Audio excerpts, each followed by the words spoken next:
사랑의 예수님 감사합니다.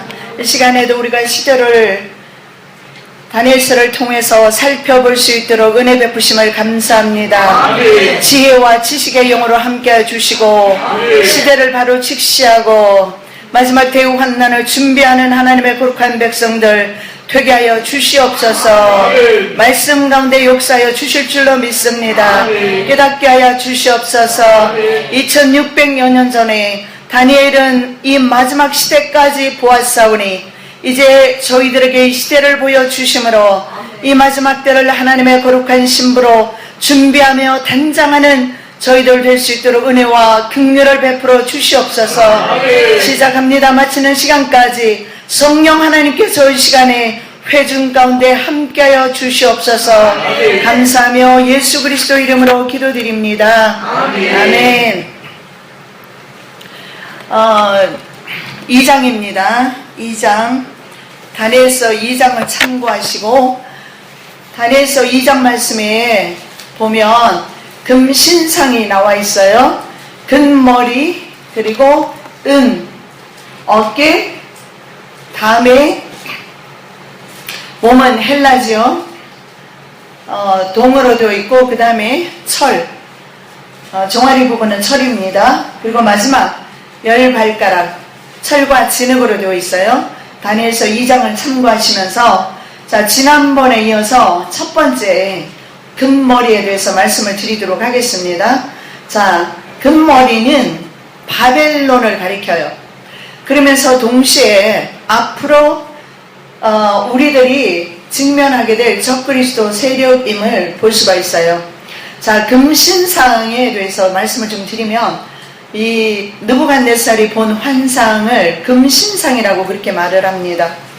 그런데 금으로 되어 있다는 것 말씀 중에서 우리가 볼 수 있는 것은 이 금이라는 단어 속에서 앞으로 다가오는 이 시대가 금권이 통치하는 시대, 금권 정치하는 시대, 말하자면 금이 지배하는 시대가 되었음을 상징적으로 보여줄 수가 있어요. 실제로 아시아 일곱 교회에 보면 마지막 라오디게아 교회 시대가 사실은 금융업이 많이 발달이 되었던 것을 볼 수가 있어요. 마찬가지로 오늘날도 세계 국제금융자본이 바로 국제금융 엘리트라고 합니다. 국제금융자본. 이 국제금융자본이 현재 전 세계를 정치와 더불어서 장악한 상태로 있어요. 그래서 금권이 정치와 결탁해서 지금 이제 전 세계를 단일 정부, 그리고 단일 화폐, 그리고 단일 종교, 그래서 단일 세계 정부를 2009년도에 수립을 했어요. 그래서 이 금신상의 의미는 바로 앞으로의 세계까지 다 포함한 한 몸인 것을 알 수가 있고 금융이 지배하는 그런 시대임을 알 수가 있어요. 그래서 현재 그 신세계 정부 은행입니다. 개인 은행이나 마찬가지예요. 우리가 알기로는 세계은행이라고 하지만 사실은 이 세계은행은 월드뱅크라는 자체가 바로 그 국제금융가들의 개인 뱅크나 다름이 없어요. 그곳에 세계 금 4분의 3이 보관되어 있습니다. 그래서 계시록 3장 18절 말씀에 이런 말씀을 합니다. 내가 너를 고난후에 내게서 불로 연단한 금을 사서 부요하게 하고 흰옷을 사서 입어 벌거벗은 수치를 보이지 않게 하고 안약을 사서 눈에 발라 보게 하라. 자 그래서 상대적으로 금이 그런 발달된 이 시대에서 성경에서는 금을 사라고 말합니다. 실제적인 골드를 말하는 것이 아니라 바로 믿음의 금을 사라 이런 의미가 될 것입니다. 그리고 흰옷을 산다는 것은 흰옷은 성도의 계시록 19장에 보면 옳은 행실로 나와 있어요. 그래서 바로 흰옷을 산다는 것은 성도가 이제 옳은 행실을 통해서 하나님 앞에 바로 설 때가 되었다라는 것입니다. 그리고 또 하나는 우리가 그 안약을 사서 눈에 발라서 보게 하라. 우리가 눈을 뜨고 다니면서 모든 것을 보고 있지만 실제적으로는 이 시대 자체가 영적으로 너무 어둡다는 사실을 여러분 아셔야 합니다. 제가 다음 주에 그 집회 가게 될 평택 교회에서 하나님께서 그렇게 말씀을 하셨대요. 양목사를 초청해라 음성을 들었답니다. 그러면서 또 음성을 들은 게 있어요. 뭐냐면 대환난을 준비해라. 그래서 그분이 저를 초청을 해서 다음 주에 갑니다. 깨어있는 종들은 주의 음성 듣고 있어요. 깨어있는 종들은 바로 눈이 열려 있어요. 영안이 열려 있어요. 보여요. 그런데 깨어있지 못한 종들은 시대가 어느 쯤에 왔는지 깜깜한 밤일 뿐입니다. 깨어나셔야 합니다. 심각합니다. 정말 주님 오실 때가 임박한데 우리 너무 깊은 잠에 내일도 모레도 오늘처럼 여전히 자본주의, 자유주의 시대가 그대로 갈 것 같지만 그러나 어느 날 하루아침에 예수님이 말씀하신 것처럼 그날이 덕과 같이 오게 될 것이다. 바벨론이 바로 금머리에 해당이 됩니다. 다니엘서 2장 31절 말씀, 왕이여 왕이 한 큰 신상을 보셨나이다. 그 신상이 왕이 앞에 섰는데 크고 광채가 매우 찬란하며 그 모양이 심히 두려우니 그 우상의 머리는 순금이요. 순금이 지배하는 시대가 되었다는 것을 보여줄 수가 있습니다. 아주 광채가 매우 찬란하다고 했습니다. 그래서 이런 광물질을 통해서 표현하고 있지만 실제로 이 광물이 바로 제국을 표현한다는 것을 볼 수가 있어요. 왜냐하면 광채가 매우 찬란하다고 그랬어요. 모양이 심히 두렵다. 이런 것에서 이 광물이 바로 큰 제국을 나타내고 있다는 것입니다. 그래서 그 금으로 표현되는 나라가 바로 바벨론입니다. 자, 그래서 오늘은 바벨론에 대해서 계속적으로 말씀을 드리겠습니다. 자, 금신상은 한 몸으로 되어 있다. 아까 좀 전에도 말씀드렸는데 금신상이 사실은 여러 개 나누어져 있는 것이 아니라 머리부터 발가락까지 한 몸인 것을 알 수가 있어요. 자, 다니엘은 지금으로부터 2600년 전에 자신의 민족을 다스리는 제국 바벨론을 맞이했습니다. 그런데 바벨론 이전에 아수르를 경험을 하죠. 그리고 그 다음에 제국 페르시아도 경험을 하게 됩니다. 그러면서 바벨론을 비롯한 세상 제국들과 그 다음에 마지막 시대, 종말 시대에 적그리스도 국가에 관한 것까지 예언하고 있습니다. 그래서 결국은 느부갓네살 왕이 본 이 금신상은 한 몸이지, 한 몸으로 되어 있다는 것은 결국은 세상 권력은 늘 똑같다는 것. 세상 권력은 똑같으며 이 세상 권력은 속성상, 권력의 속성상 세상의 창조주이신 하나님을 대항한다는 사실을 아셔야 합니다. 그래서 바벨론부터 적그리스도 국가까지 세상 제국은 하나인 것을 볼 수가 있습니다. 그래서 세상을 바벨론이라고 표현을 합니다. 자, 피조물 중에서 가장 강교했던 것이 바로 뱀이었어요. 이 뱀은 인간들에게 하게 한 것이 있어요. 그게 뭐냐면 가장 그 창조물 중에 강교한 것이 들짐승 중에 가장 강교한 것이 뱀이라고 했는데 이 뱀이 한 것이 있어요. 그게 뭐냐면 하나님을 대항하는 일을 했던 겁니다. 자, 그가 타락하면서 하나님을 대항하는 일을 했는데 이사야 14장 12절 14절에서 이렇게 말씀을 합니다. 너 아침의 아들 계명성이여 어찌 그리 하늘에서 떨어졌으며 너 열국을 엎은 자여 어찌 그리 땅에 찍혔는고. 자, 열국을 미혹하는 것이 사탄임을 알 수가 있어요. 내가 내 마음에 이르기를 내가 하늘에 올라 하나님의 뭇별 위에, 이 뭇별이라는 것은 천사들을 가리킵니다. 천사들 위에 내 자리를 높이리라. 내가 북극 지표의 산 위에 앉으리라. 가장 높은 구름에 올라가 지극히 높은 이 하나님과 같은 위치에 와 같아지리라 하는도다. 이사야 선지자는 바로 계명성이라고 합니다. 새벽에 가장 빛나는 별이었어요. 이 계명성 루시프라고도 하지요. 찬양을 맡았던 천사입니다. 이 천사가 바로 하나님의 자리를 탐내었고 다른 천사들의 그 자리를 탐하려었던 것. 그래서 탐욕으로 말미암아 배도하면서 하나님의 배도하는 자리에 가게 되었다는 것. 그래서 사탄은 권력 속성상 사탄은 세상 사람들에게 권력을 주어서 권력 속성상 하나님을 대적하도록 그런 일을 하고 있어요. 자, 세상으로 내쫓겨서 온 천하를 유혹하는 일을 했습니다. 자, 큰 용이 내쫓기니 앱뱀 곧 마귀라고도 하고 사탄이라고도 하며 온 천하를 꿰는 자라. 그가 땅으로 내쫓기니 그의 사자들도 그와 함께 내쫓기니라. 요한계시록 12장 9절 말씀입니다. 큰 용이 루시퍼지요, 계명성이라고 이사야 14장에서는 나와 있습니다. 내쫓았어요. 그리고 그와 함께 따르는 무리들도 있었어요. 이들을 내쫓았습니다.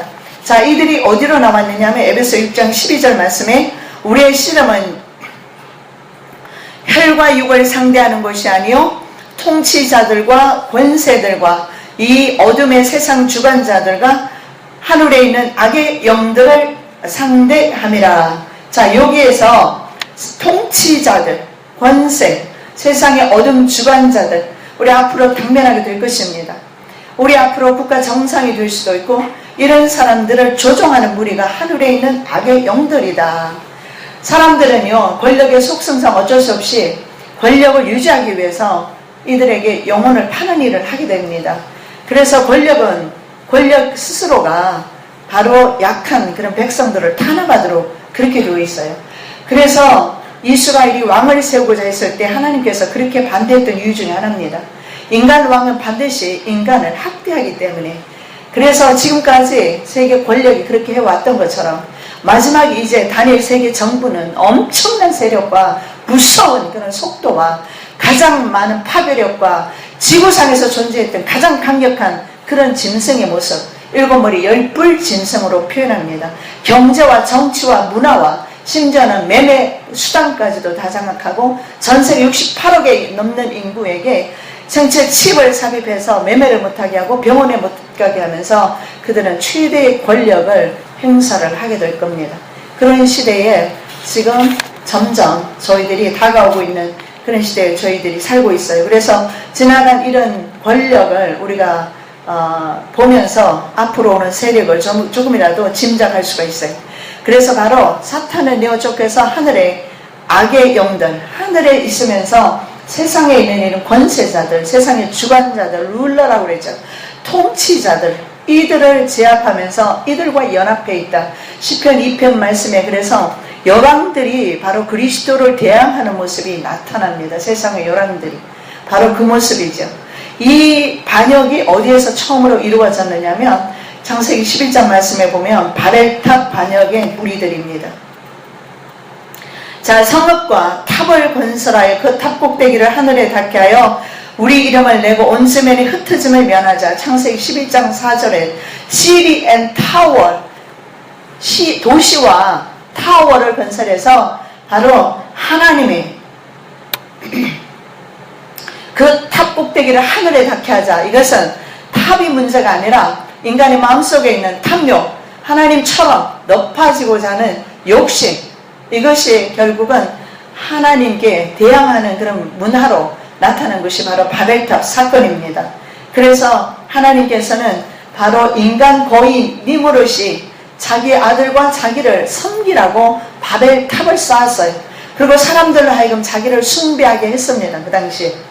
그래서 하나님께서는 거인 니무롯과 그의 추종자들을 언어를 흩어버림으로 바벨탑 사건은 무의로 돌아갔지만, 그러나 실제로 이 바벨탑은요 이미 신세계 정부를 통해서 세워졌다 해도 과언이 아닙니다.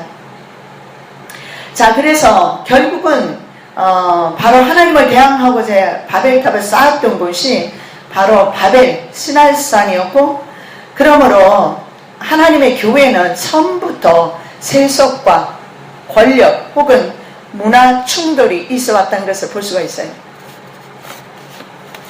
성경에 보면 사람들이 문화를 쓰기 시작했습니다. 뭐 청동기 기술을 익히고. 근데 성경은 그것을 나열을 하면서 좋게 말하지는 않아요. 인간의 문화 속성상 발달이 되면서 인간은 스스로 살기를 꾀하고 하나님을 버리기로 하는 겁니다. 그래서 신세계 정부라는 것은 뉴 에이지 무브먼트하고 같이 갑니다. 신세계 정부는 새로운 세계 바로 질서입니다. 이 새로운 세계 질서, 새로운 세계 오들, 명령, 새로운 세계 정부, 이것은 원하는 것이 뭐냐면 인간 중앙 집권 체제입니다. 하나님이 아닌 인간이 지배하는 중앙 집권 체제, 이것을 그들이 옛날부터 지금까지, 그래서 어제 오늘의 일이 아니라 실제로는 벌써 창세기 기록된 아담과 하와 때부터 인간을 통해서 사탄은 인간의 마음속에 탐욕을 불어넣어줬어요. 그래서 네가 이것을 먹으면 하나님처럼 될 거야. You like God. 하나님과 같이. 그래서 아담과 하와가 잘못한 것은 하나님처럼 되려고 했던 거지, 선악과를 먹는 것이 뭐에 그렇게 문제였겠어요. 단지 선악과는 상징적인, 하나님을 상징하는 나무로 그것을 먹었다는 것은 하나님의 명령을 어긴 겁니다. 명령을 어기기 때문에 하나님을 대항한 것이고 하나님을 반역한 것이 문제지, 선악과를 사실은 하나님, 선악과 자체는 자체의 문제에 너무 우리가 두기보다는 선악과를 먹지 말라고 했는데 먹었다는 것 사실 자체, 하나님의 명령을 어김으로써 하나님을 대항하려 하는 인간의 그 탐욕, 그것이 언제부터 들어왔느냐면 바로 아담과 하와가 사탄의 꼬임을 받는 날부터 시작해서 인류 역사상 지금까지 저와 여러분에게 항상 이런 탐욕은 지금까지 있습니다. 그래서 정말 중요한 것이 마지막 때 이 적그리스도 세력은 이런 그 탐욕의 타워를 세울 때 우리는 정말 우리의 탐욕을 내려놓고 주님 앞에 정말 진실하게 설 때가 되지 않았나, 저는 그렇게 생각을 합니다. 자, 그래서 바로 처음부터 이런 문화와 충돌, 세속과 교회는 어쩔 수 없이 충돌되어 왔다는 사실을 아신다면 마지막 절대 권력이 세워졌을 때 교회는 어쩔 수 없이 그들의 핍박을 받을 수밖에 없다는 것을 알게 될 겁니다. 권력의 속성상 교회를 핍박하게 되어 있어요. 공산주의 사회가 들어설 때마다, 여러분 그런 전제정치가 들어설 때마다 어떤 일들이 일어났습니까? 항상 교회가 핍박을 받았던 것을 볼 수가 있어요. 그래서 이제 그런 일이 일어나게 될 것이고, 그리고 이 사탄은 그때부터 시작해서 사람들에게 명예와 권력을 주어서 자신을 예배하게 하고, 또 이 사탄은 심지어는 예수님에게까지도 천하 만국의 모든 영광을 보여주면서 내게 절하라, 그러면 천하 만국을 주겠다. 예수님께서는 물러가라고 했습니다. 자, 이렇게 말씀합니다. 마태복음 4장 8절 10절에서 이렇게 말씀합니다. 사탄아 물러가라. 기록되었을 때 주 너희 하나님께 경배하고 다만 그를 섬기라. 정말 중요한 말씀입니다. 이제 앞으로 하나님을 섬길 것인가, 아니면 세상 절대 권력을 섬길 것인가? 너희가 언제까지 둘 사이에서 머뭇하려느냐? 엘리야가 말합니다. 바알이 하나님이면 바알 섬기고 여호와께서 하나님이면 여호와를 섬겨라. 그게 엘리야의 이름입니다. 여호와가 하나님이시다. 바로 이겁니다. 이 절대 권력이 우리의 영혼을 유린하게 될 때조차도 우리는 하나님을 섬길 것인가? 믿음으로 준비해야 합니다. 준비해야 돼요. 깨어나서. 전 다니면서 얼마나 많은 기도하는 사람의 소리를 듣겠어요. 나팔 소리, 환난을 준비하라, 이런 소리 계속 듣고 있어요.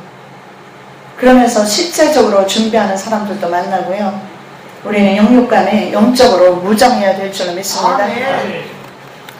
자, 바로 이겁니다. 예수님께서 하시는 말씀이 마지막까지 우리에게 주시는 말씀입니다. 마지막까지.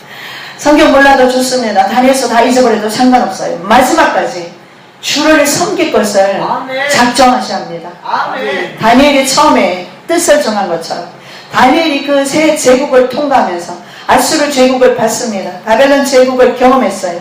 페르시아 제국에서 수상했어요. 그러면서 그가 했던 것은 처음부터 끝까지 세상 이교 문화에, 세상 사탄 문화에 정신을, 영적인 것을 더럽히지 않기로 작정한 것입니다. 이것 때문에 끝까지 하나님께서 그를 이기도록 도와주신 겁니다.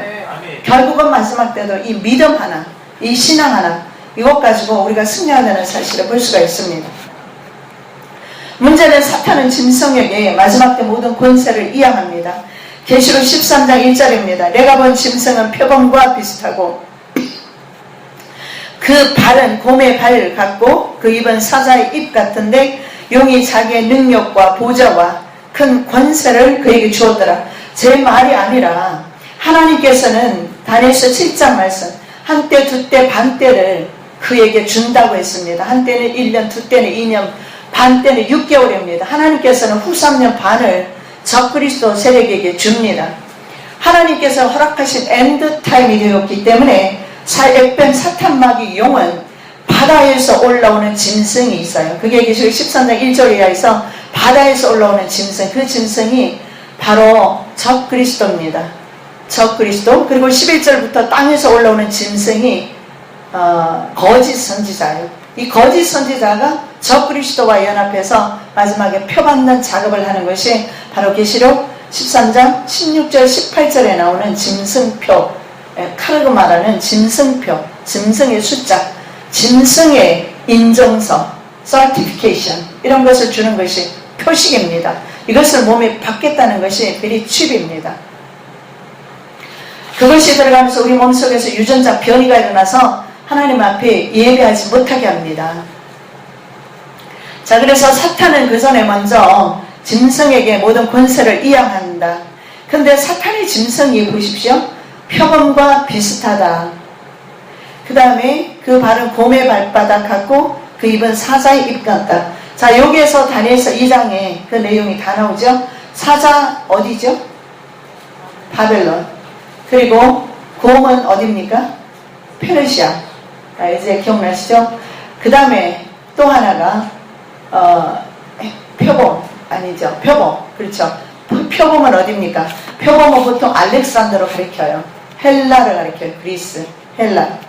그래서 결국은 여기에서 바다에서 올라오는 짐승, 적그리스도는 종교 지도자가 아니라 정치 지도자이면서 그 머리에 보면 7머리 10뿔로 되어 있어요. 7머리라는 것은 7왕, 그리고 10뿔은 성경에 10왕이다 이렇게 나와 있어요. 그리고 10왕들을 거느린 적그리스도.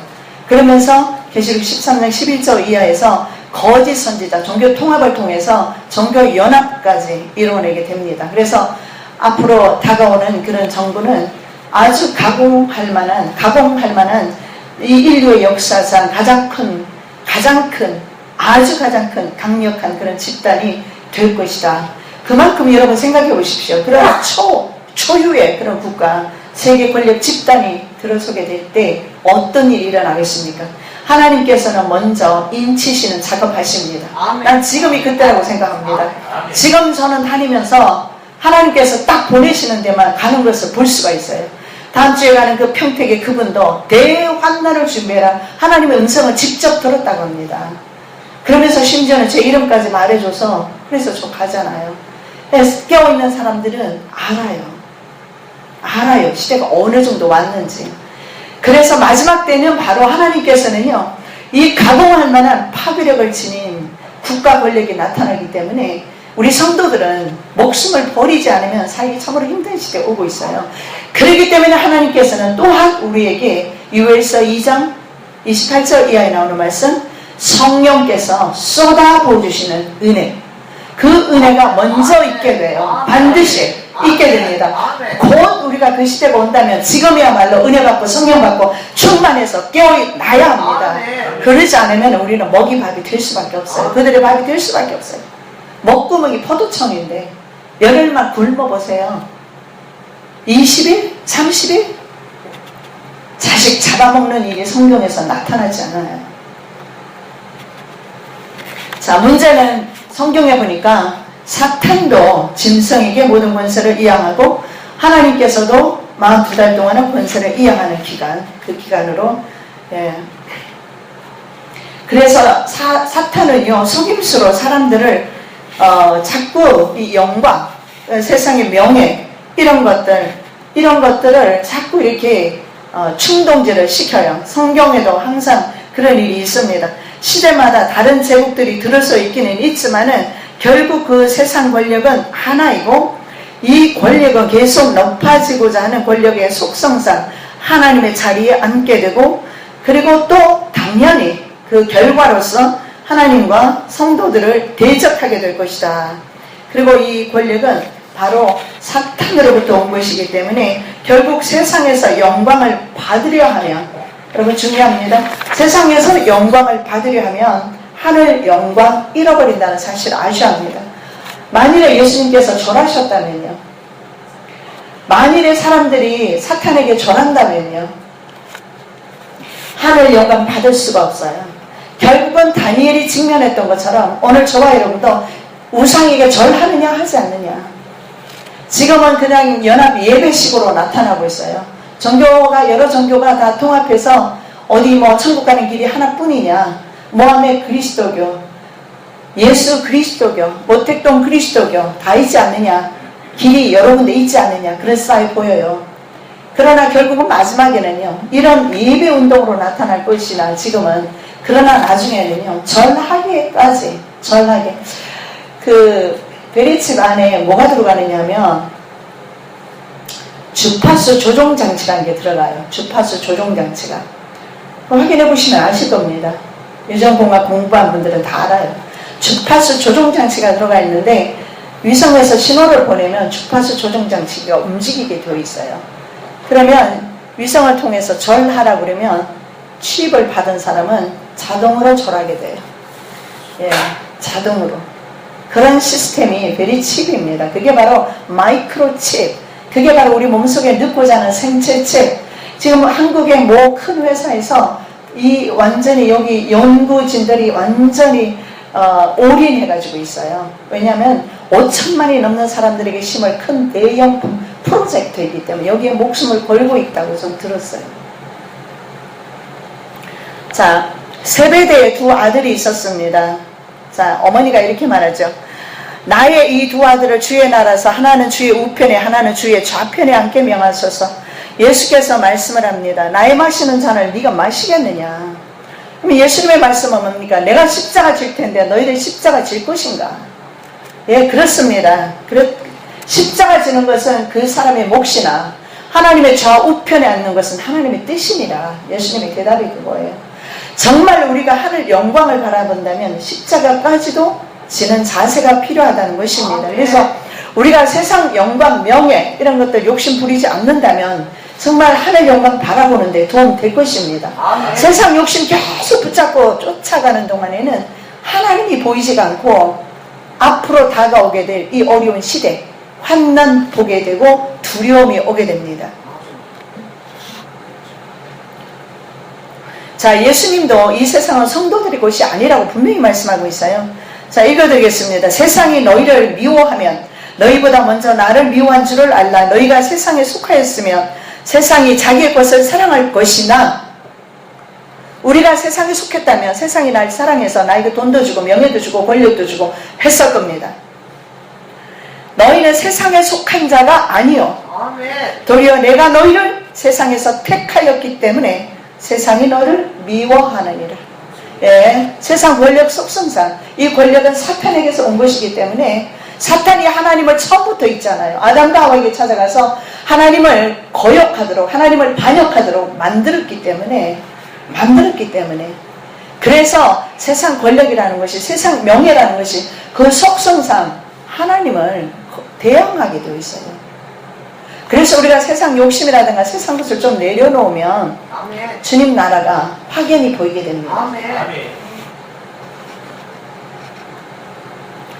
우리가 세상에 속해 있지 않기 때문에 미움을 받게 될 것이다.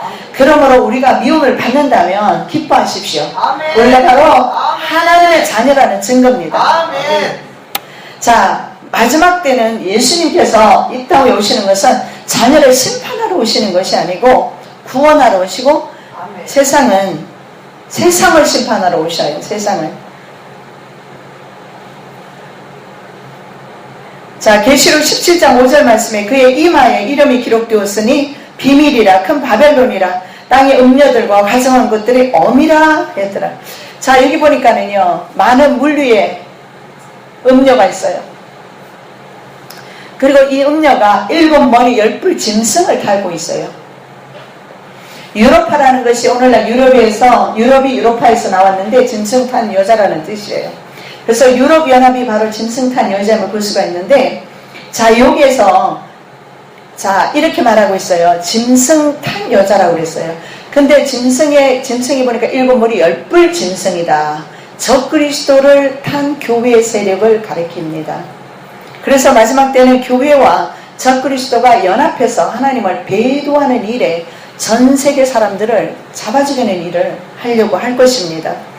그래서 자, 이렇게 말합니다. 그의 이마에, 여자의 이마에 이름이 기록되었는데 바벨론이라, 큰 바벨론이다. 옛날에 그 시나이산에 시작되었던 니모르세 바벨탑 사건, 거기에서 금머리 바벨론이 나왔죠. 그리고 마지막 이 세상 나라를 바벨론이라고 합니다. 바벨론. 자, 그래서 땅의 음녀들과 가정한 것들이 어미라 그랬잖아요. 그러니까 옛날에도 있었다는 거예요. 그들의 바로 새끼들인 거죠. 예. 그래서 바로 바벨론, 그래서 오늘날의 세상을 바벨도성이라고 합니다. 그런데 우리 성도들이 바벨도성에서 영구히 잘 먹고 잘 살자 생각 자체가 잘못된 거라는 거예요. 그래서 아브라함은 여기에서 사는 것을 영구한 도성으로 여기지 아니했다. 영구한 도성 하나님 나라 바라봤다. 히브리서 말씀 그렇게 하고 있어요. 그래서 우리가 좀 세상 살면서 조금 초월하면 우리가 당면하고 있는 문제들, 질병들, 이런 어려운 문제들 조금 우리가 객관적인 입장에서 바라보면서 위로가 될 수도 있어요. 결국 세상에 대한 심판은 결론적으로 자녀들을 심판하고자 하심이 아닙니다. 그러니까 두려움으로 떨 이유가 없어요. 궁극적으로는 하나님께서는 영과의 싸움을 선포하시는 겁니다. 영은 처음부터 하나님을 배도했고 하나님의 백성들을 배도하게끔 만들었어요. 그래서 계시록 말씀에 보니까 20장 2절에 영을 잡으니 곧 에뱀 마귀 사탄이라 1000년 동안 결박한다. 결국 예수님의 재림은 영을 잡으러 오는 것이고 그의 무리들을 잡으러 오는 것이고 그의 무리들, 영과 그의 무리들에 의해서 공중권세 잡은 원수 마귀들에 의해서 그들에게 권력받아서 약한 사람들을 소수계층에 있는 그 약자들을, 소외계층에 있는 사람들을 탄압하는 세상 권력, 그 권력을 제하러 예수님이 오신다는 사실입니다.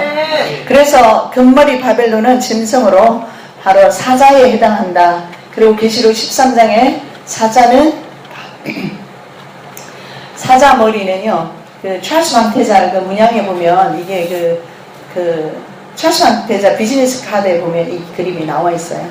그래서 나중에 적그리스도에 대해서 알고 싶으시면 영상이 있으니까 참고하시면 돼요. 적그리스도.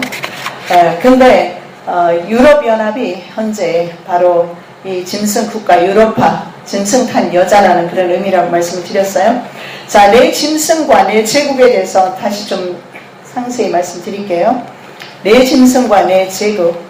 자, 다니엘의 환상 가운데 나타나는 내 짐승은 금신상에 내 제국을 가리키면서 세상에 존재하는 가장 강력한 내 제국이다. 적 그리스도 국가까지 포함한 내 제국임을 알 수가 있어요. 고대에 있는 동물의 형상으로 제국이나 왕국을 표현했습니다. 다니엘과 요한도 세상 세력을 짐승으로 표현합니다. 맞죠? 다니엘도 바벨론을 사자로 표현했어요. 요한도 계시록 13장에서 바다에서 올라온 짐승으로 표현하고 있어요. 첫째는 사자와 같은데 독수리에 날개가 있더니 내가 보는 중에 그 날개가 뽑혔고 또 땅에서 들려서 사람처럼 두 발을 서기함을 받았으며 또 사람의 마음을 받았더라. 다니엘서 7장 4절, 계시록 13장 1절, 내가 보니 바다에서 한 짐승이 나오는데 뿔이 열이요 머리가 7이라. 그 뿔에는 10왕관이 있고 적그리스도는 반드시 왕족 가운데서 난다는 것을 볼 수가 있어요. 10왕관. 그럼 10왕들을 거느린 사람이 된다는 것을 볼 수가 있고 그 머리들에는 신성 모독하는 이름들이 있더라. 세상 권력은 하나님을 모독하는, 모독하죠. 그래서 바다에서 올라오는 짐승이 적그리스도이고 그 다음에 아까 제가 말씀드렸던 대로 계시록 13장 11절, 내가 보면 또 다른 짐승이 땅에서 올라오니 어린 양같이 두 뿔이 있고 용처럼 말을 하더라. 땅에서 올라오는 짐승은 적그리스도를 위해서 우상을 만들어서 사람에게 절하게 하는 일을 한다.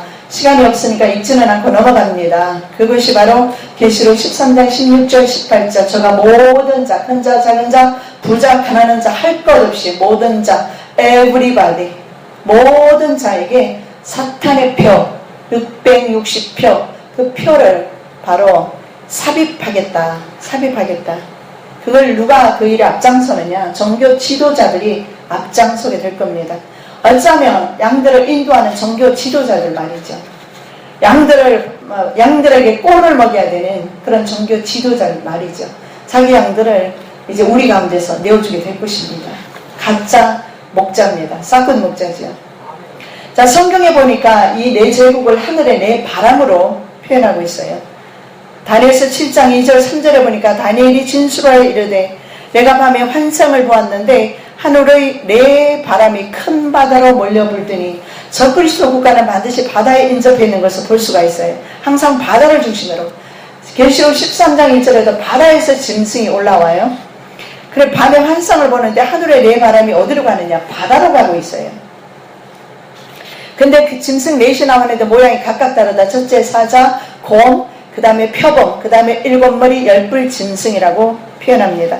내 바람은 그럼 무슨 뜻이냐면 하나님의 영이라는 뜻이기도 하지만 바람이라는 것은 하나님의 호흡입니다. 그런 의미도 있지만 때로는요 하나님의 심판을 가리키기도 합니다. 내 바람이 바다로 가는 것은 적그리스도 제국을 향한 하나님의 심판으로 볼 수가 있고, 이 말은 내 강대국 바벨론, 페르시아, 헬라, 그 다음에 7머리 10뿔 짐승은 고대 로마, 현재 로마, 유럽연합이 될 수가 있겠는데 로마, 내 나라를 가리킵니다.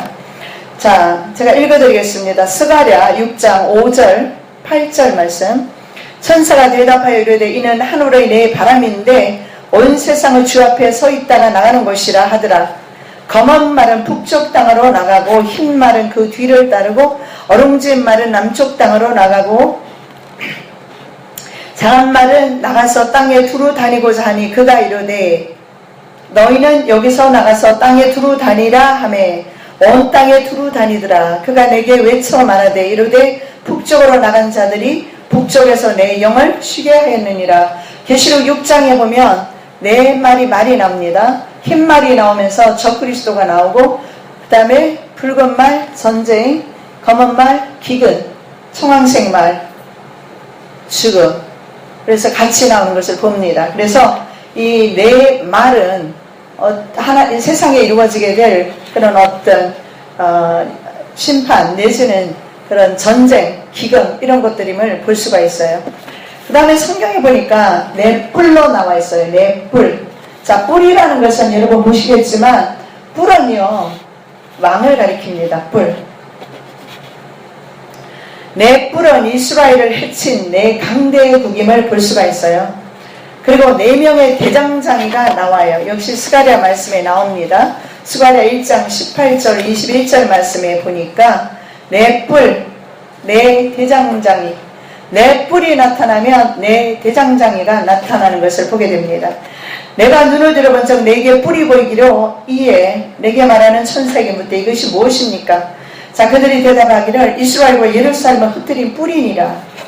여호와께서 대장장이 4명을 내게 보이시기로 말하되 무엇하러 왔습니까? 하니 대답하여 이르시되 그 뿔들이 유다를 흩뜨려서 사람들이 능히 머리를 틀지 못하게 하니 이 대장장이들이 와서 그것들을 두렵게 하고 이전의 뿔들을 들어 유다 땅을 흩뜨린 여러 나라의 뿔들을 떨어뜨리게 하느니라 하시니라.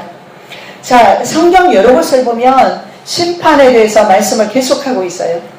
그런데도 참 특이하게도 하나님께서는 하나님의 자녀들에 대한 구원의 방편을 계속 주시고 계시는 것을 볼 수가 있어요. 내 뿔이 있는가 하면 4명의 대장장이가 있다라는 거예요. 이 내 뿔을 4명의 대장장이가 제거할 수 있어요. 그럴 수밖에요. 우리 하나님이 창조주이시고 하나님께서 역사를 이끌어가고 계시고 역사의 주인이시기 때문에. 그래서 제가 처음부터 말씀을 드렸어요. 다니엘서를 공부할 때 하나님의 관점에서 역사를 보자고. 그래서 보면 두려움이 아니고 하나님의 구원을 보게 될 겁니다. 세상을 사랑하시는 하나님의 사랑을 보게 될 거예요. 그리고 하나님께서 우리를 회복시키고자 하는 하나님의 그 사랑, 그 은혜를 깨닫게 될 겁니다. 그런 측면에서 우리가 세상을 좀 더 보셔야 돼요. 물론 다니엘과 에스겔 붙들려 갔어요. 그들이 두려움으로만 갔겠습니까? 얼마나 두려웠겠습니까? 상황은 어려울 것입니다. 왕은 붙들려 갔어요. 눈알이 뽑혔어요. 포로되어 갔어요. 다 귀족들 다 붙들려 갔어요. 그 상황 속에서 전후좌우로 무슨 소망이 보이겠어요? 그러나 믿음의 사람은 하나님을 바라볼 수 있답니다. 그것이 바로 귀 있는 자는 성령께서 교회들이 하시는 말씀을 들을 수 있는 사람들이에요. 그 사람들이 바로 안약 사서 바른 믿음의 사람들입니다. 아멘. 안약 사서 하나님의 나라 보면 세상 것 두렵습니까? 스데반 집사가 돌 맞아 죽으면서 왁소리 했습니까? 예수님, 보좌 우편에 계시는 예수님 바라보면서 능히 승리했어요. 그래서 이런 곳곳에 하나님께서 바로 이런 회복의 그런 방편을 세워두시는 것을 보게 됩니다. 자, 사자는요, 특이하게 독수리 날개를 가지고 있어요. 자, 이거 공부하면 이런 것도 참 재밌는데 뭐냐면, 제가 미국에서 오랫동안 살다 와서 알잖아요. 미국의 고등학교라든가 관공서에 가면 전부 다 독수리 그림이 그려져 있어요. 왜 그러는지 모르겠는데, 사자가 희한하게 독수리 날개가 2개가 있어요. 이 독수리의 날개는 바벨론의 기병대의 활약을 의미해요. 성경에 어디 나와 있느냐면 하박국 1장 8절, 하박국 1장 8절, 에레미야 48장 40절 보면 바벨론이 바로 독수리 날개를 가지고 있는 것처럼 표현하고 있어요. 그들의 군마는 표범보다 빠르고 저녁 이리보다 사나우며 그들의 마병은 먼 곳에서부터 빨리 달려오는 마병이라 마치 먹이를 움키려 하는 독수리의 나름과 같으니라. 그래서 독수리가 날아오듯이 바벨론을 하박국 선지자는 표현하고 있어요. 예레미야 선지자는 이렇게 말합니다. 이는 여호와의 말씀이니라. 보라, 그가 독수리같이 날아와서 모압 위에 그의 날개를 펴리라. 바벨론 기병대가 날아오듯이 와서, 그때는 공군은 없었겠죠.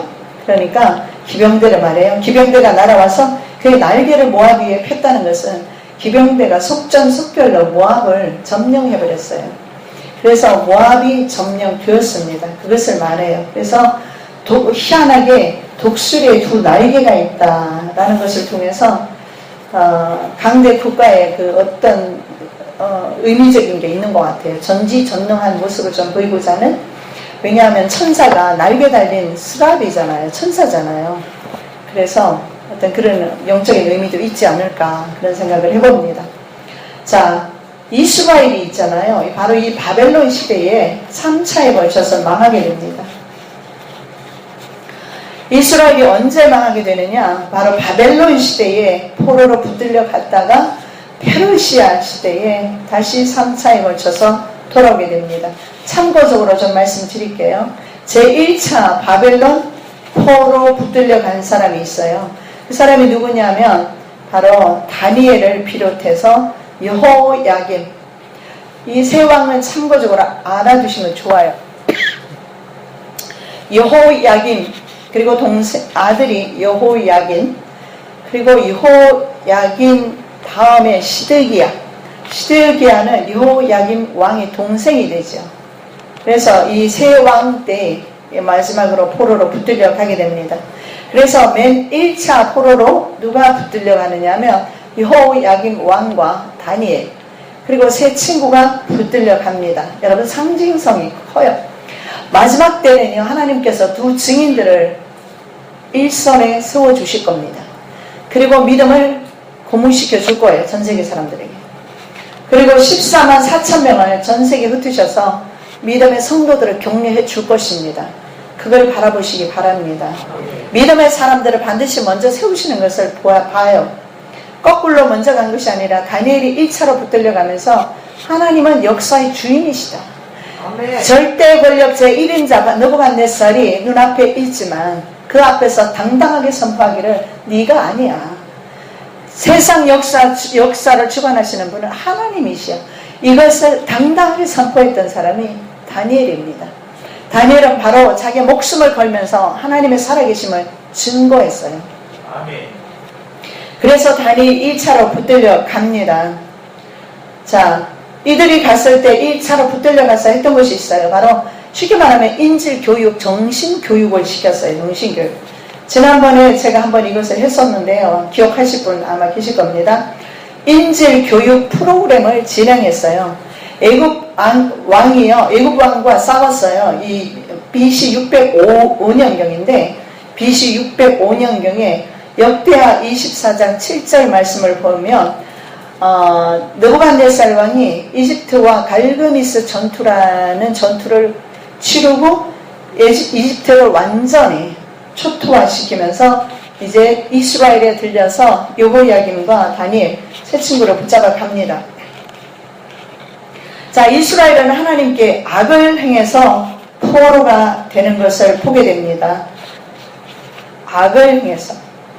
여호야김이 왕위에 나갈 때 나이가 25세라 예루살렘에서 11년 동안 다스리며 그의 하나님 여호와 보시기에 악을 행하였더라. 11년 동안 한 것이 악을 행했더라.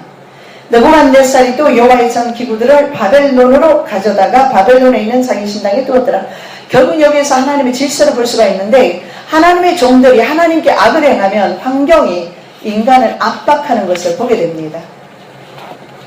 그 다음에 말씀에 다니엘서 1장 1절 2절 말씀 유다왕 여호야김이 다스린 지 3년이 되던 해에 바벨론 왕 느부갓네살이 예루살렘에 이르러 성을 에워쌌더니 주께서 유다왕 여호야김과 하나님의 전그릇 얼마를 그의 손에 넘기시매 그가 그것을 가지고 신할 바벨론 왕 느부갓네살이 올라와서 그를 치고 그를 쇠사슬로 결박하여 바벨론으로 잡아가고. 자, 끌어온 사람들을 뭘 했느냐 하면 인지 교육을 시켰어요. 쉽게 말씀드리면 정신을 개조하는 일을 했습니다. 정신을 개조하는 일을 바벨론 문화로 말미암아 바벨론 문화를 습득하게 하고 하나님을 경외하는 여호와를 경외하는 그래서 이름도 바꿔버렸죠. 그러면서 여호와를 경외하는 믿음에서 벨이라는 바벨론 신을 경외하는 믿음으로 바꿔치기 하도록 정신 개조하는 일을 해요. 그래서 각국 나라들이 보면 항상 점령할 때 나타나는 것들이 뭐냐면 이렇게 정신을 바꾸기 위해서 많은 노력을 해요. 그래서 다니엘의 이름을 그래서 바꿨어요. 벨드사살, 벨이 지켜준다 이런 뜻입니다. 그래서 이름을 바꿔버려요. 그러면서 정신을 하나님을 경외하는 그 영적인 부분 그거를 먼저 파괴를 한다는 거죠. 그리고 그 예배를 드리지 못하게 하고 하나님께 하나님께 예배하지 못하게 하고 그 다음에 우상 만들어 놓고 우상에게 절하게 하고 이스라엘 제후식을 드리지 못하게 하고 또 하나 하는 게 있어요. 창시계명 방금 말씀드린 대로 이름을 바꿔서 그 사람의 정체성을 혼란하게 만들어요. 여러분 우리가 죽는 날까지 하나님의 자녀라는 정체성 잃어버리면 끝장납니다. 아무리 혼명 가운데서라도 아무리 질병 가운데서라도 내 목숨 떠나갈 때 마지막 때까지 지켜야 되는 것이 하나님에 대한 영적인 부분입니다. 하나님에 대한 사랑, 예수님에 대한 믿음, 예수라는 이름 그거 지켜야 합니다. 그거 지켜야 돼요. 제가 이건 제 경험이라서 말씀을 드렸는데 전에도 뭐 들어보셨을 겁니다. 저희 아버님은요 신사참배 거절하셨던 분이에요. 똑같이 순사들에게 매맞아서 똑같이 맞은 다른 장로님은 돌아가셨어요. 저희 아버님은 안 돌아가시고 살아남으셔서 보현산에 들어가셔서 호랑이 들과 이런 것들과 더불어서 믿음 지켰던 분이에요. 그 당시에 많은 있잖아요. 총회는 전부 다 신사는 우상숭배 아니다. 우상에게 절하는데 우상숭배 아니랍니다. 거짓말한 거죠. 그렇게 하면서 심지어는 장로교회, 통합측 장로교회도 말할 것 없습니다. 전부 신사에 참배했어요. 그랬을 때 저희 아버지는 그거 참배 안 했어요. 나는 우리 아버지 한국 교회에서 그렇게 이름 날리지는 못하셨지만 자랑스럽게 생각하고 지금도 그리운 것 중에 하나는 내가 마지막까지 그 믿음 좀 지켰으면 좋겠다. 오로지 소원 하나 그겁니다. 옛날에 살아계실 때는 귀한 거 몰랐는데 돌아가시고 나니까 그 영적인 저력이 정말 귀한 거예요. 그래서 난 참 그 부분에서 아버지를 존경을 하는데요. 아버지가 암에 걸리셨다가 제가 그때 간증했잖아요. 기도하고 하나님께서 고쳐주신다는 히스기야 말씀 받고 25년 정도 더 사시다가 95세에 들어가시는데 역시 똑같은 암에 걸리셨어요. 그래서 나중에 보니까 등에 보니까 손 하나가 주먹이 그대로 들어갈 정도로 살이 썩어버렸더라고요. 그래서 거즈에 넣어서 다 닦아내고 하니 여러분 이거 주먹 하나 들어갈 정도로 우리 몸이 썩었다고 생각해 보십시오. 얼마나 고통스럽겠어요. 그 약물과 이런 것들 때문에 혼미한 상태에 있어요. 그래서 가서 보니까 그래서 그런 일만 해주지 옆에서 찬양해주고 기도해주는 사람이 없어서 저는 미국에서 와서 2주 동안 아버지 옆에서 찬양하고 기도만 했어요. 그랬더니 회복이 되셔서 돌아가시기 전에 계시록 1장부터 22장까지 저한테 해석을 다 해주고 돌아가셨어요. 그런데 제가 하루 포항을 다녀왔는데 아버지가 그러고 나서는 이제 정신을 완전히 잃어버렸어요. 저희 어머니한테 물었대요. 향복이 어디 갔느냐고. 그랬더니 포항 갔다 소리를 미국 갔다 소리를 들었나 봐요. 아 이거 어떻게 하면서 탁 고개를 떨구시더니 그러고는 못 돌아오셨어요. 그만큼 믿음의 고장도 그렇게 아무런 고통받고 살점이 뚝 떨어져 나가고 하니까 정신이 혼미한 거예요. 제가 왜 그렇게 아버지 옆에 붙어 있었냐면 오빠가 그런 얘기를 했어요. 아버지 힘들 때 예수 이름 붙잡으세요 하니까 너무나 정신이 혼미하니까 예수가 누군데 그랬대요. 그래서 그때부터 제가 얼마나 마음이 아픈지 그러면서 미국 돌아가서도 계속 기도하면서 동생한테 얘기했어요. 아버지 돌아가는 순간에 바로 전화해라. 딱 지금 돌아가실 것 같다고 전화하는 순간에 돌아가시고 그 자리에서 저는 바로 예배 드렸어요. 아이들과 예배를 드리는데 하나님께서 환상 가운데 보여주시는데 요단강이 보이면서 예수님도 보이시고 강물도 보이면서 사람들이 흰옷 입고 있는데 저희 아버지가 껑충껑충 뛰어서 사람의 발걸음이 아니더라고. 거기 싹 들어가는 걸 보면서 제가 위로는 받았지만 중요한 것은 마지막까지 예수 믿음 지키는 거. 여러분 모든 지식, 모든 가진 명예, 권력 다 잊어버려도 관계없지만 예수 이름 잊어버리면 끝장난다는 사실을 아셔야 합니다. 그런데 세상 권력은 우리로 하여금 자꾸 예수 잊어버리게 만들어요. 자꾸 그 정신교육, 말씀. 그래서 마지막 때 이들이 하는 것이 집단 마인드 컨트롤 프로그램까지 가지고 있어요. 이들은 집단 마인드 컨트롤 프로그램까지 해서 어느 한 지역에는 집단적으로 마인드를 이렇게 컨트롤하는 그런 시스템, 고주파를 쏴서 그런 계획도 있어요. 그러나 저는 그렇게 생각합니다. 우리의 정신을 놓은 상태에서 마귀는 절대로 우리를 데려갈 수가 없다는 거예요. 왜냐하면 어떤 생명도 하나님이 허락하지 않으면 새 한 마리도 안 떨어지는데 절대로 무의식 상태는 데려갈 수가 없어요. 내가 허락해야 사탄은 내 영을 데려간답니다. 절대 그럴 수는 없어요. 심지어는 모세는 살인했어요. 그래서 모세가 죽었을 때 데려가려고 왔어요. 그런데 천사가 아무 말도 못해서 하나님께서 너를 꾸짖기를 원하시노라. 왜냐하면 모세가 사람을 살인했으니까 마귀가 당연히 올 수밖에 없지만 여러분 누가 모세가 지옥 갔다고 생각합니까? 그렇지 않죠. 네. 절대로 우리가 무의식 가운데 우리는 지옥 갈 수 없습니다. 아멘. 그럴 일 없어요. 아멘. 걱정하지 마세요. 나 모르게 칩 받을 수 그렇지 않아요. 반드시 여러분의 동의하에 칩 받습니다. 몰라서 받을 수는 있어요. 그래서 자녀들에게 가르치실 필요가 있다는 거 여러분 아시기 바랍니다. 그래서 이렇게 정신교육, 이런 말살하는 거 마지막에도 계획이 되어 있고 바벨론도 그 일을 했습니다. 그리고 그 다음에 이름도 바꿔버리고 그래서 하나님의 자녀의 정체성을 말살시키는 것이 이들의 목적이에요. 그래서 앞으로도 우리들에게 세상 것, 명예, 권력 이런 거 줄리도 만무하지만 어느 날 수많은 잘 나가는 사람들, 종교 지도자들, 정치 지도자들 결국은 정치와 결국은 그 명예 때문에 자기의 영혼을 파는 겁니다. 그러나 우리가 오히려 그런 명예와 권력이 없음으로 인해서 주님 이름을 끝까지 붙잡을 수 있다면 우리에게 주어진 연단과 어려움은 감사하게 받으셔야 될 줄로 믿습니다. 자, 이제 2차로 포로로 붙들려 갑니다. 그때는 BC 598년인데 여호야긴, 아까 말씀드렸던 대로 여호야긴 아들입니다. 여호야긴과 그 유명한 에스겔. 이런 것을 여러분 좀 들으시고 나면 에스겔서를 읽을 때 배경이 어딘지 알 수가 있어요. 에스겔은 바벨론에서 에스겔서를 씁니다. 예, 에스겔 그리고 1만 명 정도의 고급 인력들이 이때 다 붙들려가요. 쉽게 말씀드리면 처음에는 정신 인질 교육시키기 위해서 데려갔고 인재들을 데려갔어요. 두 번째는 기술자들을 데려가서 바벨론을 이제 더 많이 확장시키기 위해서 기술자들을 데려갑니다. 이때 에스겔은 끌려가서 5년째부터 예언 활동하기 시작했어요. 에스겔 1장 1절 2절에 보니까 사로잡힌 지 5년 그달 초 닷새라. 자, 그때부터 여호야긴 왕이 사로잡힌 지 5년 그달 초다세라 5년째부터 예언 활동을 하기를 시작했는데 에스겔의 예언은요 2가지입니다. 뭐냐 하면 여러분 이거 정말 중요합니다. 꼭 기억하시기 바랍니다. 뭐냐 하면 이 환난의 시기는 계속 앞으로도 있게 된다는 거. 예. 아무리 우리가 기도한다고 해도 엔드타임이 없어지지는 않아요. 왜냐하면 이미 지구는요 심판을 면할 길이 없어요. 세상이 너무나 악하기 때문에 그래요. 그래서 에스겔이 계속 말하는 거는 뭐냐 하면 이미 끌려온 지 2차로 끌려왔잖아요.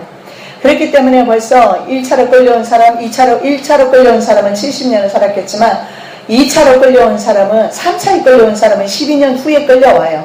그렇기 때문에 한 5년, 6년 정도 됐을 거예요.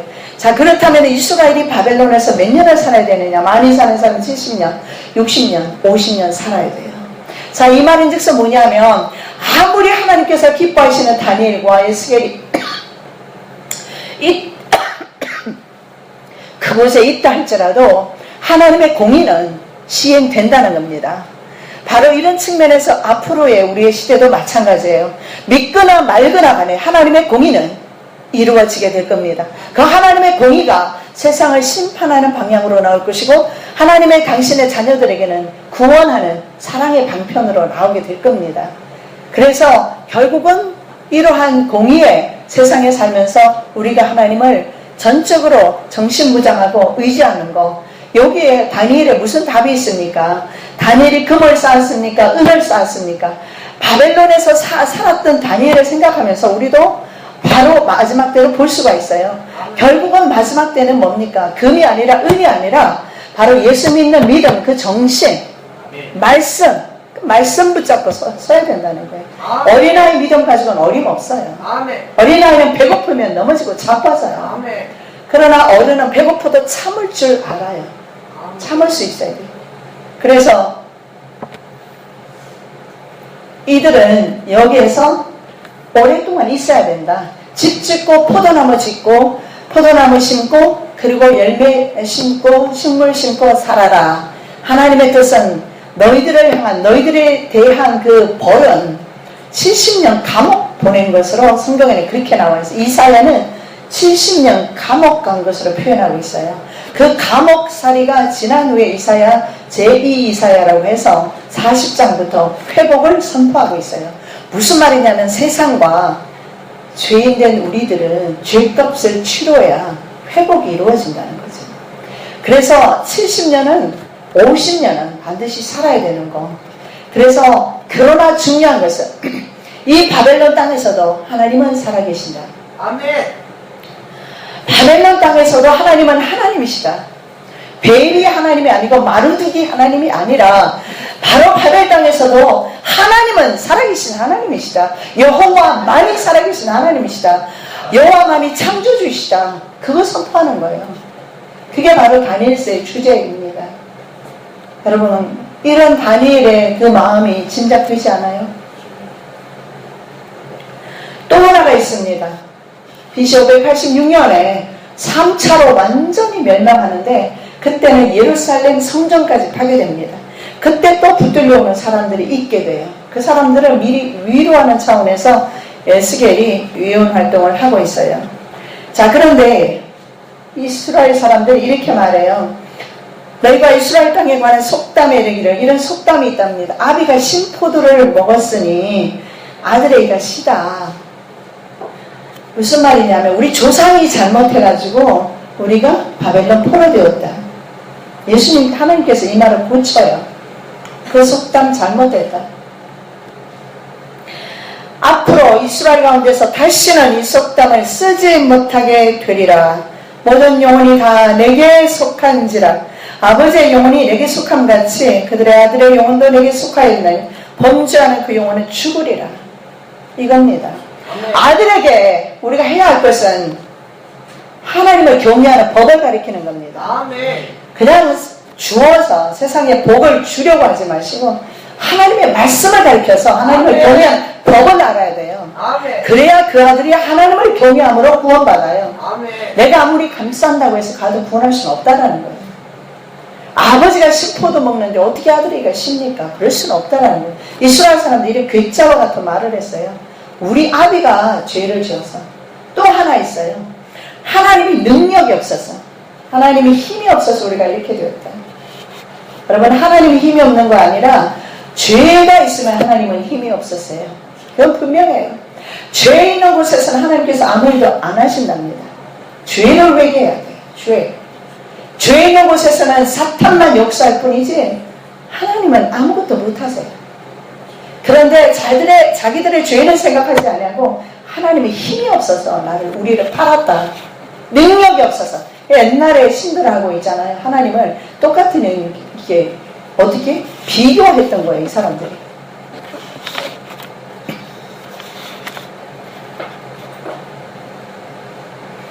내게 속하였나니 모든 영혼이 내게 속했다.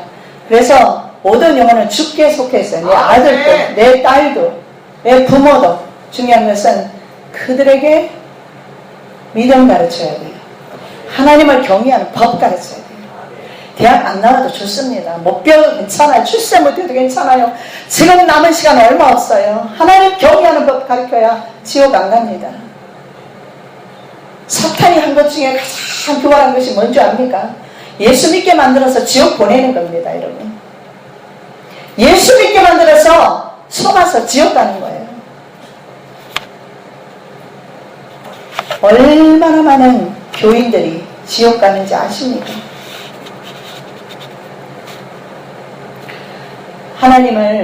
하나님께 속한 영혼이 되어야 돼요. 아멘. 하나님께 속한 영혼. 자녀도, 저와 여러분도. 자, 제3차 바벨론 포로는 이제는 단순 노동자들 있잖아요. 농부들만 좀 남겨놓고 BC 586년에 보통 이 마지막 세 번째를 최고로 봐요. 왜냐하면 예루살렘 성이 파괴되어 버렸어요. 이스라엘의 예언이 활동하는데도 이스라엘 사람들은 포로지에 와 있는 이스라엘 사람들 이렇게 말을 합니다. 어떻게 여호와의 성전이 파괴되느냐? 그럴 일 없다. 근데 하나님은 당신의 성전을 과감하게 파괴시켜버려요. 하나님이 안 계시는 성전 유형 건물이 무슨 소용이 있습니까? 이미 에스겔서를 통해서 우리가 볼 수 있는 것은 하나님의 영광이요. 10장 11장에 보니까 스랍 위에서 떠나셨어요. 동편산으로 옮겨가셨어요. 하나님의 영광이 떠난 교회 유형 건물은 아무것도 아니에요. 그건 건물일 뿐입니다. 그런데 이스라엘 사람들은 하나님의 성전이 결국은 그들은 블레셋 전쟁에 또 뭘 가져가요? 법궤 가져가잖아요. 법궤 가져갔는데 법궤가 빼앗겨요. 하나님 이름으로 갔는데 하나님의 자녀들이 세상에서 왜 실패하고 왜 넘어지고 왜 자빠집니까? 예수 믿는 사람들이 하나님이 아니라 하나님 이름만 도용한 것 뿐이에요. 도용해서 그래요. 도용. 그래서 예수님의 이름만 도용한 거예요. 그래서 법궤는 분명히 갔는데 졌단 말이죠. 뺏겼단 말이죠. 마찬가지예요. 예루살렘 도성은 철저하게 파괴를 당합니다. 느부갓네살에 의해서. 자, 그게 다니엘서 1장 1절에 나오죠. 유다왕 여호야김이 다스린 지 3년이 되는 해에 바벨론 왕 느부갓네살이 예루살렘에 이르러 성을 에워쌌더니. 자, 이제 결론의 말씀으로 32분입니다. 10분 안에 끝내도록 할게요. 자, 중요한 것이 있어요. 이제 마지막. 이 바벨론 멸망했어요. 그리고 이게 어미죠? 그리고 지금 앞으로 바벨론 나타날 겁니다. 그러나 분명히 말씀드리건대 멸망당합니다. 아멘. 자, BC 539년에 독수리 두 날개 달린 바벨론. 자, 다니엘서 7장에는 사자로 나와 있어요. 짐승으로 표현도 합니다. 그래서 사자. 다니엘서 11장에도 사자로 나와 있죠. 광물로는 다니엘서 2장에 금으로 나와 있고, 다니엘서 7장에는 사자로 나와 있고, 계시록 13장에도 짐승으로 사자로 나와 있어요. 그러나 똑같아요. 다 바벨론, 세상 도성입니다. 자, 인생의 생로병사는 하나님께 있습니다. 인간의 이성을 잃어버리고 정복 전쟁이 저지되면서 느부갓네살은 상징적으로 광인으로 미쳐가지고 7년 동안 들짐승과 함께 보냈던 적이 있어요. 어쩌면 이것이 7년 대환란을 상징하는 것이 아닌가 생각이 되는데, 어쨌든 7년 동안 광인으로 자, 그 정복전쟁 엄청난 바벨론 나라가 얼마나 유명한 나라입니까? 그런데 실제적으로 7년 동안 느부갓네살이 미쳐서 들짐승과 함께 산천초목을 헤매고 다녔어요. 자, 여기에서 인생의 생로병사가 죽게 있다는 것을 보여주는 겁니다. 심지어는 왕도 마찬가지예요. 왕을 피하기도 하시고 세우기도 하시고, 왕들을 세우고 피하기도 하시는 주님의 권세를 보게 됩니다. 그래서 그때 느부갓네살이 7년 동안 미쳐있는 동안에 깨닫게 돼요. 바로 그때 이 일이나 느부갓네살에게 응함으로 내가 사람에게 쫓겨나서 소처럼 풀을 먹으며 몸이 하늘이 쓰레졌고 머리털이 독수리 털과 같이 자랐고 손톱은 새 발톱과 같이 이루었더라. 그 기한이 참에 나 느부갓네살이 하늘을 우러러 보았더니, 교만하면 패망합니다. 느부갓네살이 다시 하늘을 우러러 볼 수 있었기 때문에 느부갓네살이 다시 총명이 돌아왔어요. 내 총명이 내게로 다시 돌아온지라. 그리고 이렇게 말합니다. 이에 내가 지극히 높으신 이에게 감사하며, 원래는 자기잖아요. 자기가 바로 신인데 영생하시는 이를 찬양하고 경배하였나니. 이번에 우리 오늘 끝나고 나서 여러분 또 찬양하실 텐데, 여러분 영으로 하나님을 찬양하시기 바랍니다. 그분은 항상 영혼들을 찬양받으시기에 합당하신 분이십니다. 그 권세는 영원한 권세요. 그 나라는 대대에 이루리로다. 개인적으로는 하나님을 인정을 했지만, 그러나 그 나라는 결국 망하게 됩니다.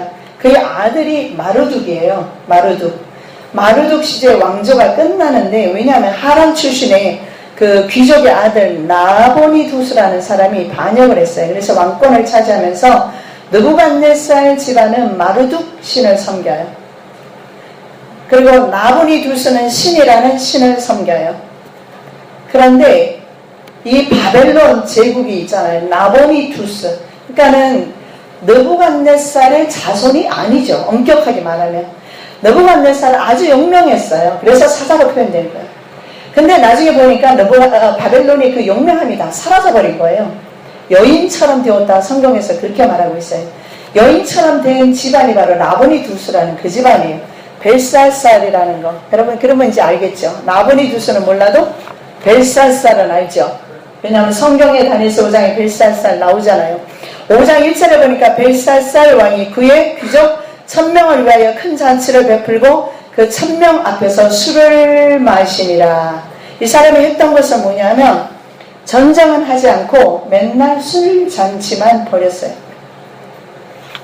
자, 그러자 성경에서 그 유명한 말 메네 데겔 우바르신, 이것도 우리가 마음에 새겨야 합니다. 하나님께서는 우리를 저울에 다십니다. 모든 인생을 하나님의 저울에 다십니다. 이방 왕이건 하나님의 자녀건 상관없어요. 하나님께서는 심지어 이방 왕도 하나님의 저울에 달아보니까 부적격해. 그래서 패하기로 결정을 합니다. 그것이 바로 BC 539년에 패하게 됩니다. 그래서 기록된 글자는 이것이니 다니엘서 5장 25절 28절 곧 메네 데겔 우바르신이라. 그들을 해석하면 메네는 하나님이 이미 왕의 나라를 시대를 세워서 그것을 끝나게 하셨다며 한 시대가 끝났죠. 데겔은 왕을 저울에 달아보니 부족함이 되었다며 베레스는 왕의 나라가 나뉘어서 메대와 바사 사람에게 주은 바 되었다. 그래서 바벨론이 끝나고 메대 바사가 메대를 합병해서 페르시아라고 합니다. 그래서 페르시아 나라가 지금까지 있어요. 그것이 바로 이란입니다. 이란이면서 이란과 그 다음에 지금 그 족속을 시아파라고 한다고 했죠. 시아파. 지금 중동 거기에서 전쟁이 일어나고 있잖아요. 거기 일어나고 있는 시아파. 그럼 수니파는 누구냐 하면 바로 그 중동 이슬람족이에요. 그럼 이들은요, 이들은 페르시안족이라고 그래요. 페르시안족. 그래서 수니파, 시아파. 이들이 서로 지금까지 싸우고 있었는데 이들이 현재는 연합한다고 합니다. 아직은 뭐 그렇진 않지만 앞으로는 연합이 돼요. 그래야지 공화국 전쟁이 되기 때문에. 자, 다니엘은 벨사살이 정복 전쟁을 할 의지나 용기가 없이 문빗장을 걸어두고 잠고 있는 여인으로 표현하고 있어요. 그리고 에레미야 이사야도 마찬가지로 그렇게 표현하고 있어요. 자, 에레미야 51장 30절 말씀, 51장 30절. 바벨론의 용사는, 이 바벨론의 용사는 벨사살 왕입니다. 싸움을 그치고 그들의 요새 왕궁이죠. 머무르나 기력이 쉬하여 여인같이 되며 그들의 거처는 불타고 그 문빗장은 부러졌으며. 그 다음에 이사야 21장 5절. 그들이 식탁을 베풀고 파수꾼을 세우고 먹고 마시도다. 너희 고관들아 일어나 방패에 기름을 바를지어다. 자, 바벨론을 다니엘은 아수르 제국이 망하는 것을 봤습니다. 바벨론 제국에서 살았습니다. 페르시아 제국에서는 총리까지 되는 일을 지금 경험을 하고 있어요. 하나님께서 어떻게 역사를 이끌고 가는지 3대 제국을 통해서 다니엘은 보았고 본 것을 성경에 기록해서 우리에게 말씀을 하고 있습니다. 자, 다니엘이 서책을 통해서 에레미야 서책, 에레미야 책을 통해서 바벨론의 포로된 지 70년 만에 돌아간다는 사실을 알게 돼요. 그게 언제냐 하면 이제 포로 68년째 되던 해요. 2년 남았어요. 자, 에레미야 서책이 뭐냐면 에레미야 25장 12절 말씀입니다. 여호와의 말씀이니라 70년이 끝나면 내가 바벨론의 왕과 그의 나라와 갈대아인의 땅을 그 죄악으로 말미암아 벌하여 영원히 폐허가 되게 하되. 바로 갈대아인이 바벨론 땅입니다. 완전히 폐허가 됐어요. 이것이 바로 70년 바벨론 포로로 끝난다는 사실을 다니엘이 깨닫게 됩니다. 그래서 그것을 기록한 것이 다니엘서에 있어요. 메대 족속 아하수르의 아들 다리오가 페르시아 인재가 됐죠. 그죠? 페르시아 나라가 된 거죠. 자, 메대 족속 아하수르의 아들 다리오가 갈대아 나라 왕으로 세움을 받던 첫해 그 통치 원년에 나 다니엘이 책을 통해, 요 책이 뭐냐면 에레미야 25장 12절을 읽었다 이 말입니다. 좀 전에 제가 읽어드린 거. 책을 통해 여호와께서 말씀으로 선지자 에레미야에게 알려주신 그 연수를 깨달았나니 곧 예루살렘을 황폐함이 70년 만에 그치리라 하신 것이다. 여러분, 이것을 제가 왜 말씀드리냐 하면 다니엘서 9장에 가면 제가 70년 71회라고 합니다. 설명을 드려야 되는데 조금 복잡하고 어려워요. 그래서 이것을 여러분에게 미리 말씀을 좀 드려 놓는 겁니다. 자, 쉽게 말씀드리면 다니엘은 71회에 대한 바로 하나님의 그 예언을 받습니다. 이 71회는 7년을 포함한 바로 세상 끝날까지를 다 포함한 숫자입니다. 자, 예루살렘의 황폐함이 70년 만에 그치리라. 이 70년과 다니엘서 9장에 나오는 71회와는 좀 달라요. 상징적으로 제가 말씀을 드린 것이고 다니엘서 9장에는 71회로 나와 있어요. 그래서 나중에 71회는 한 7년 대우 한난을 포함한 71회에 대해서 다니엘서 9장에 갈 때 말씀을 드리겠습니다. 자, 바벨론의 성벽 길이가 96km였답니다. 96km. 우리 막 달리기 할 때 100km 달리잖아요. 높이가 100m입니다. 그렇죠. 100m 달리기 하죠. 높이 100m, 두께 25m예요. 성벽 위에 250개 군인 초소가 있었고 놋 쇠문이 100개가 있었대요. 바깥에는 운하가 성벽을 둘러싸고 있었어요. 외벽은 문제가 전혀 없었어요. 제국이 항상 멸망당할 때는 내부에 문제가 있었어요. 내부의 문제라는 것은 하나님이 보셨을 때, 하나님의 그릇에 달렸을 때, 저울에 달렸을 때 부족했다라는 거예요. 비록 그들이 이방 나라일지라도 하나님의 저울에 달렸을 때 부족하니까 하나님께서 버리셨다는 것을 볼 수가 있어요. 바로 방금 전에 읽어드렸던 것처럼 벨사살 왕은 잔치만 하면서 논문을 코로 잠그고 있었어요. 그러다가 결국은 안에서 누가 문을 열어줬어요. 100개나 넘는 그 논문을 열어주고, 그 문을 열어주면 그 운하가 그러잖아요. 앞에 그 논문을 열어줘야 운하를 건너오거든요. 물이 흐르고 있는데 어떻게 그러겠어요. 천혜의 요새 바벨론 도성은 그렇게 멸망하고 맙니다.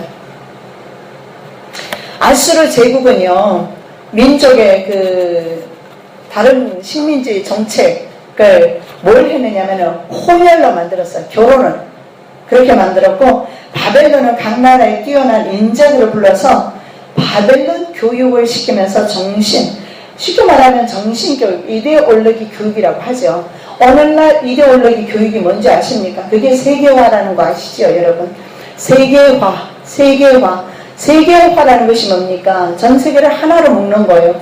이것을 경제용어로 다자주의라고 합니다. 다자주의, 세계화, 전 세계 하나로 묶는 것. 이것이 바로 단일 세계 정부의 계획입니다.